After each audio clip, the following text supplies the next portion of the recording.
True Review is back at ya with another top 10 list.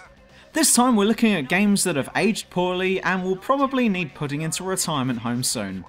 Now, got some rules before we kick this list off, but before even that, important disclaimer alert. I want to make this absolutely clear before anything happens here, as I've noticed something on other people's lists on the same subject. Just because a game gets mentioned doesn't mean that it's crap.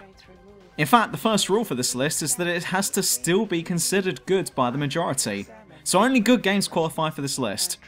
Second rule, they must have been well received upon release. Thirdly, graphical limitations do not qualify as a valid reason for a game to be on this list, and as such won't really get talked about here. And lastly, regardless of how they were received back in the day, if these games were released now as they are, then they'd be considered a joke. And that's it. A lot, I know. But with that done, let's get this list rolling!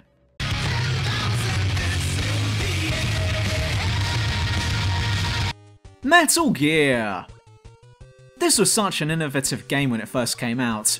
It's one of the first games that encouraged gamers to use stealth over combat, as it was almost impossible to get through any level by simply gunning your way through it. It threw gamers a curveball, and stands out as one of the first stealth action games ever created. But that doesn't mean that it still holds up today. Many sections require trial and error tactics, and in some cases, the answer to an obstacle isn't always a logical one. It's also difficult to tell how big a guard's line of sight is, and coupled with a lack of visual cues or hints as to what to do exactly, it turns the experience into a stressful mess rather than the enjoyable experience that it used to provide when it first came out. Though this game could be forgiven to some degree due to it being the first of its kind, this game somehow manages to highlight its own shortcomings really well, showing that perhaps an active minimap or something to indicate how much noise we're making would have helped to improve the overall experience. The fact is that we didn't know any better back then, and considering how much Metal Gear Solid 1 had to offer, makes us realise just how basic and unrefined the original Metal Gear was.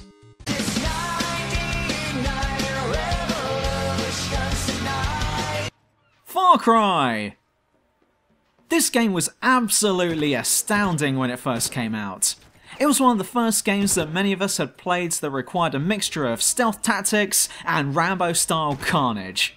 It was one hell of a badass game that included tactical assault weapons, heavy ordnance, and the possibility of stealing vehicles and going nuts. Nuts! I mean, this was during a time when both guns and vehicles being available to us in any game outside of a GTA title was rare. So naturally, upon release, it was well received. Hell, I thought it was awesome when I first played it. Going back to it recently, and oh my god, what was I thinking? With bugs practically everywhere, enemies that can see you through the foliage, or even across the map, absolutely mindless AI, missile launcher mounted boats that can snipe you from miles away, and a weird story about genetic modifications, makes me wonder if this game would have been taken as seriously as it was back then if it was released today. Somehow I think not.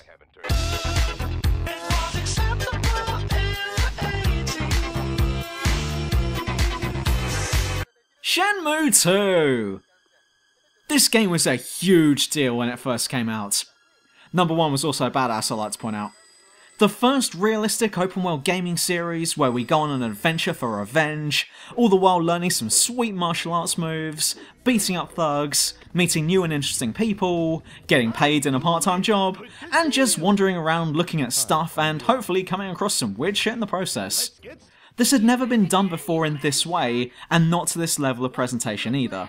Sure, GTA was open world and had mass murder in it, but it didn't let you go into most places, or walk around in first person, or act as a fighter game on top of everything else. But if you were to try and sell this series as brand new to someone nowadays, I think you'd have a hard time. Especially when it comes to the second game in the series. What can you do in Shenmue II? Well, you can get a part-time job where you listen to this fucking retard telling you which direction to move in whilst hauling crates, when the logical thing would be to just move straight backwards instead of in a zigzag. You can play a game of Lucky Hit, where you're guaranteed to lose each time, or you can try to get other people to play and they just ignore you.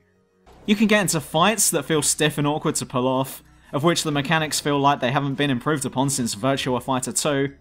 Or failing that, you could just sit back and listen to the countless hours of cringe voice acting that this game so generously provides. Again, I don't dislike this game.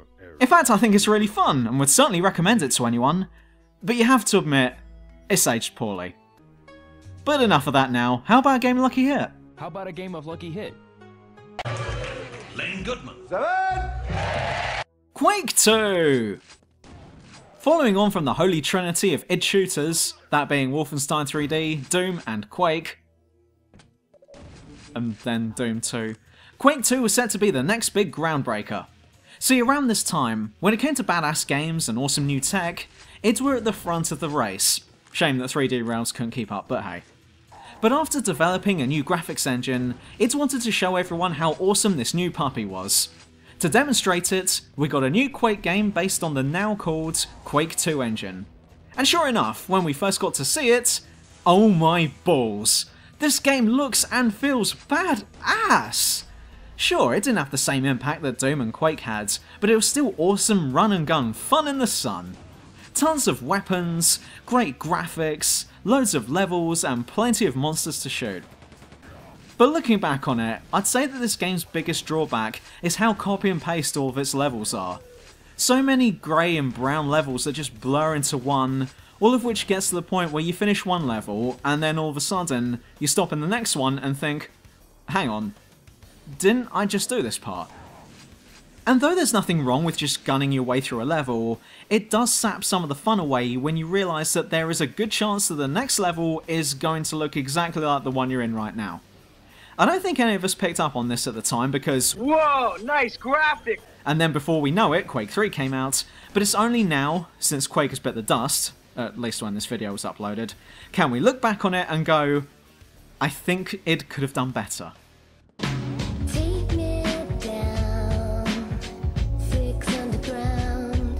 Mortal Kombat and Mortal Kombat 2 on the Game Boy. The word Game Boy should tell you everything you need to know about this entry. While researching for this list, I noticed that a lot of other people put the original arcade game of Mortal Kombat on their lists, and while the controls may have been a bit stiff, I can think of many other games that have aged even worse than that. Like the 2-in-1 Mortal Kombat games you get on the Game Boy, for example. Holy fucking dog shit, if you thought Mortal Kombat 1's controls were stiff, then you've seen nothing yet. The controls in this are 10 times worse. In order to pull off any move, then you need to press down on each button as if you're trying to break the button itself. And then there's this really weird delay in practically everything you do. Every move you try to make seems to be registered about a second later, and it feels less like you're playing a game and more like you're just inputting commands into a computer. Which I guess is what gaming is essentially. Also, despite number 2 looking okay, number 1 looks shit, so it's not like there were any graphical limitations here, but more like the devs of number 1 didn't know what they were doing. But none of us complained at the time. After all, who's going to complain about having Mortal Kombat on your Game Boy? No one! You literally couldn't have been more of a chick magnet had you tried back in the day. But today, this game just plays like shit, even for a Game Boy game. But perhaps that's just because the nostalgia goggles have come off. Tomb Raider! If I ever saw someone moving around and jumping like this in real life, then I'd probably call social services. I got this with my Sega Saturn when it first came out, and I really loved this game. It was this cool puzzle game that also tries to kill you in horrible and violent ways, and I'd never come across anything like this before. Sure, I was used to demons and monsters trying to blow me up in Doom and Quake, but I'd never had a T-Rex eat me or a boulder crush me before. It also made us feel like we were an experienced treasure hunter, who's going into ancient locations that she shouldn't be going into, and looting rich and powerful artifacts. It was the closest thing we had to literally becoming Indiana Jones. And then many years passed and oh dear. Basing my reasons purely on the movement and acrobatics, there's something seriously wrong with how Lara moves. Before, I just took it for granted as, oh, she's just getting herself ready. Now when I look at it, all I can think of is, it looks like Lara is standing on a decorated Excel spreadsheet. The way she carefully sidesteps seems to suggest that the map is made up of several grid sections that have been covered up with the level's textures. Which isn't a criticism, don't get me wrong, as I imagine that every game is made up like that. My point is, however, is that when Lara moves in this way, it's painfully highlighting it, which for me both breaks the immersion and looks fucking ridiculous when you consider how many people you know move like that. And if you wanted to take a running jump, then why not turn around, move backwards, turn back, and then run towards the edge, instead of slowly taking 2 steps backwards before doing it? Or how awkward it looks when you try to pick up an item. I mean, does that even look acceptable? Why couldn't you have just automatically picked up the item after walking onto it? So many other games do it like that, so why not here? And don't say because of realism, because how many pistols do you know that can hold infinite ammo?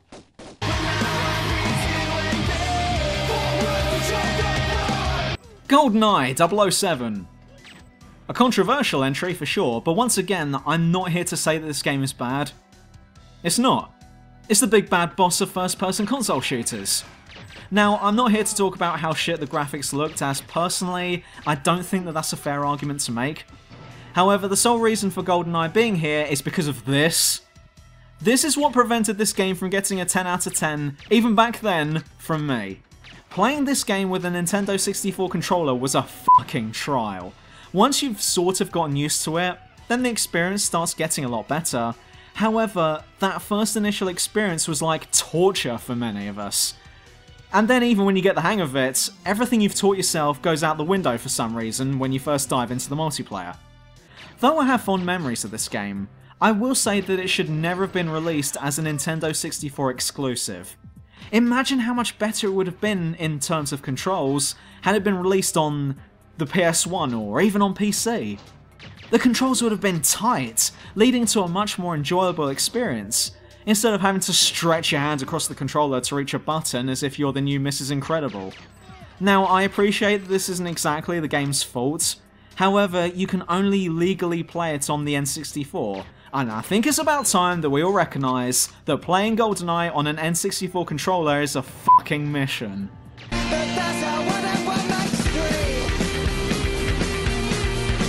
Silent Hill! This may have been the last Silent Hill game I played. And that's not out of protest, it's purely because I played the others first. Homecoming was the first one I played, and I have to say, I was let down that no one actually came in the home. Then I played 2, 3 and 4, and thought that those games were awesome, especially 2 and 4. So all that was left was number 1. Don't ask about what happened with Shattered Memories, I don't want to talk about it. Now I remember number 1 coming out back in 1999. I was still at school, and my friends had heard rumours of what was supposed to be the scariest game of all time. They told me about it, and I read magazines about it too, and everything I was hearing was, yep, this is hands down the single most terrifying game of all time. Only those who are over the age of 18 and are prepared to have their psyche forever scarred should play this game. Are you fucking kidding me? Now, I can totally understand why this game was considered to be hands down the number 1 most terrifying game back then, but fuck off! This may anger some people, and please appreciate that this is just my own opinion here, but I'd go so far as to say that Silent Hill 1 pissed me off. 2 and 4 improved upon it by miles, so don't stand there and tell me that no game has done it better. I thought that the fog was a really cool idea, which, as it turns out, was not intentional on Konami's behalf, but it helped it out big time, and some of the encounters were okay too. But have we all forgotten that controlling Harry was like operating a tank? The controls are so jacked here that a part of the horror comes from hoping that you don't fuck up by running straight into an enemy when all you wanted to do was turn around and go in the other direction. Now, other Silent Hill games controlled like this too, but it was much more responsive and easy to pick up in those games. In those games, you could easily run round a corner no problem. But in Silent Hill 1, it felt more like you had to stop Harry, put the handbrake on, reverse the near side tracks until he's turned 90 degrees to the left, then set both tracks into the forward gear, and then release the handbrake. And if you've got some demonic imps on your tail, then the last thing you want to do is to be reading up on how to drive the Mason Mark I. And some of the puzzles expected way too much from the player, i.e. a toilet that acts as an elevator for one. Are you taking the piss? No, I'm going up a floor. Jesus, this could turn into a rant, but I better just move on.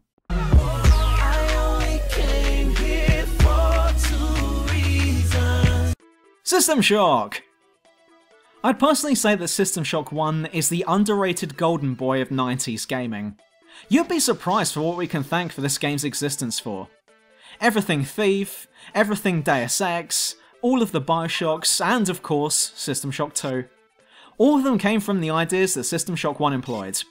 It acted as a foundation for some of the best games of all time.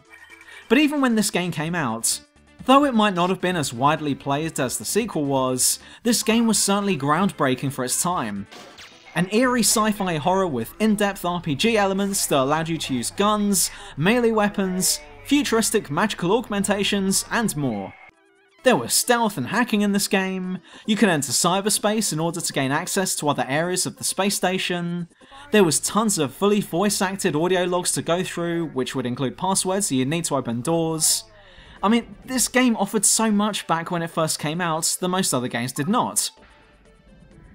But I'm gonna have a go at the user interface, because, let's face it, it can fuck off. Starting this game up for the first time will leave the player feeling massively overwhelmed and very confused as to what's what, how to look around freely, unless you got the enhanced edition of course, which doesn't solve the problem but only makes it less shit, or how to even do anything. It's also tough to know what item is what when looking at them, as many use the same image, unless you're willing to scan over every item you own every time you open up the items menu, if you manage to figure out how to do that, that is. Back then, this game was friggin' fantastic. Nowadays, it's a complete mess that's only redeemed by its atmosphere, antagonist, and ambition. And soundtrack.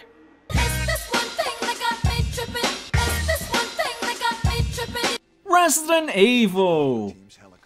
An absolutely terrifying game when it first came out, but also completely groundbreaking at the same time, the original Resident Evil was the pillar upon which the entire survival horror genre is based upon today.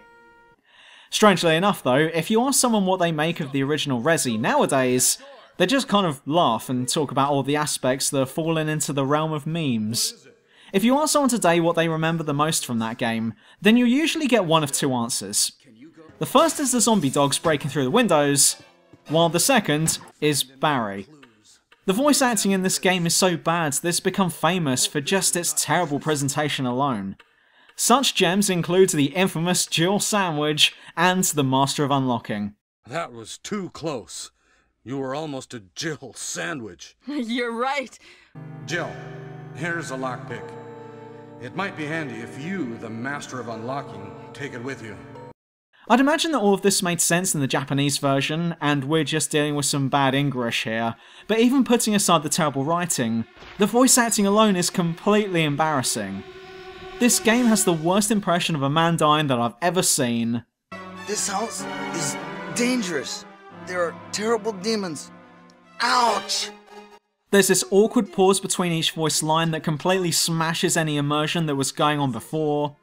Even in a normal scene, everyone around you, including the character you're playing as, is being an absolute ham, and when thrown together, I personally find that any real horror, or atmosphere that this game had been building up prior, gets completely destroyed by Barry and the Retard Brigade.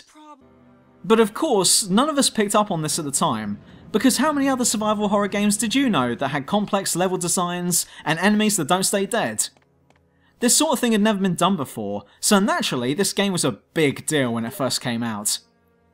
But it's only now that we can see that this game is a tad rough around the edges. And we're done for another video, but if you were pissed off by this list, then like this video and subscribe to my channel. Or if you haven't unsubscribed and are still watching this video, then perhaps check out Twitter for all the latest true review news and updates, or Patreon if you want to support this channel further. Now, if you'll excuse me, I'm going to go bury my head in the sand for the next few days. See ya.